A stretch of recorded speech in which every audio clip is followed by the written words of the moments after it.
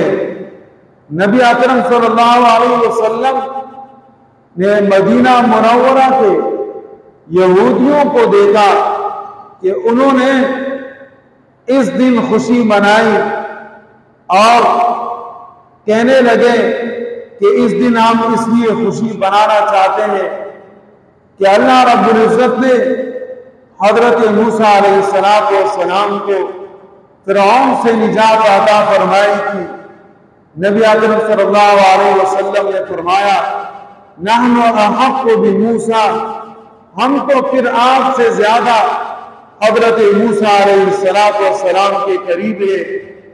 اس سے فرمایا کہ یہودیوں کے ساتھ مشابہت کو اختیار نہ کرے، لیکن 10 محرم الحرام کے دن روزہ رکھتے ہوئے ساتھ میں 9 محرم الحرام کو بھی روزہ رکھے، یا 10 محرم الحرام کے ساتھ 11 محرم الحرام کو بھی روزہ رکھے، تاکہ یہودیوں کے ساتھ ہماری مشابہت نہ ہو جائے۔